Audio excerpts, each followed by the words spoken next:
Hey, my country people, Jawado gas. So, hey.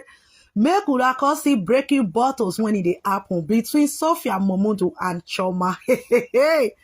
Instagram on fire. Make una come see wahala don finally burst.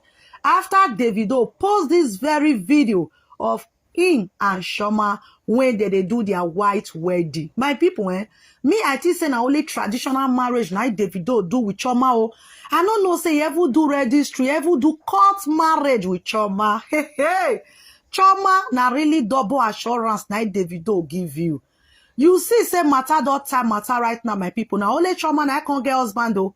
No need say maybe Davido go marry second wife. He not there. If he try and Chioma go sooner because na court marriage na they do. After this very video surfaced on the internet, now there's Sophia Momodu. Oh, now that one start to the grumble. Oh, no hope for her again. Everywhere don't finish. Oh, my people. For her to just sit down on her own. Now then she can't post or can't drop this very write-up. Where be say online in-laws, commenters association, may boss savage commenters. They can't got to go there, go drag her. Even Chioma fans, all of them say, Madam, rest now.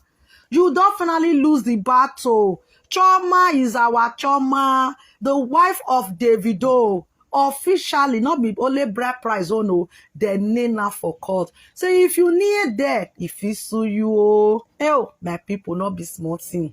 Now that's why can't ever go there to go drag Sophia. Say, Sophia, why be say you can't get to post today of all day? Today, wife Chioma and Deleke, they celebrate birthday. You know if you wish a happy birthday, you know if you wish the congratulations for their white wedding videos when it surface. Now you they thought say this era when we did so now selfish era. Make people live and make she enjoy her life. Oh, she not that girl when be say she's loving herself, but this era when we did so now selfish era when be say some men go feel marry you because of their own selfish interest. Now their commenters association of the God that say why you go talk like that. So Davido come marry Chioma because of your own selfish interest. Where did Chioma get? When we say Davido don't get. Now love, he love Chioma. He not love you because hey, age past age now. Who want marry? Hey, my people, not be my man to go hear amo. Make una yourself fake. They read some of the comments because some of the comments, even me myself say Abba. So commenters, I bet make una no sense.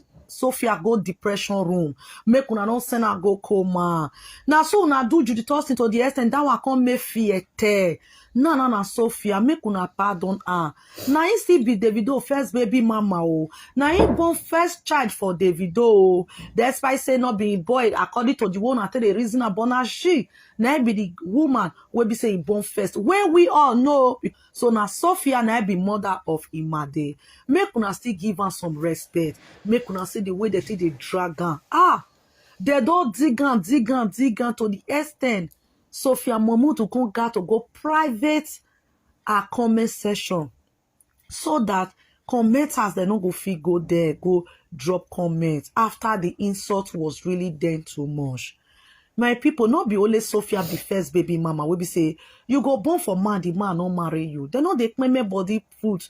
The woman got to get peace also. Commenters make una leave Sophia, may she still get her own life. May she still get peace. The one that they drag her in too much.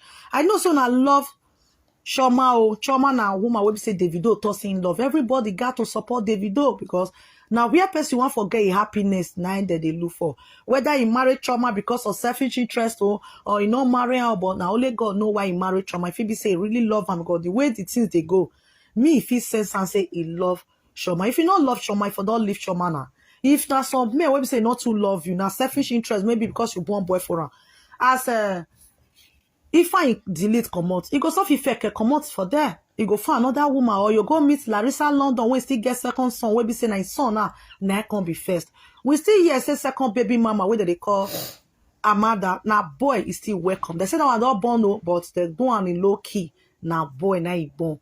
Which means if really you don't really love Chioma, if you go back to do two of them. But you still carry Chioma, despite say Chioma no can get picking for a delicate family right now.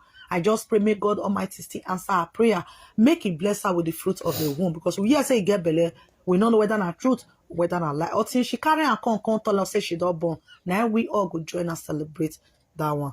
So guys, now what did they happen for IG? Nice to make a carry and come. I go see you now for my next video. For me to you. Bye.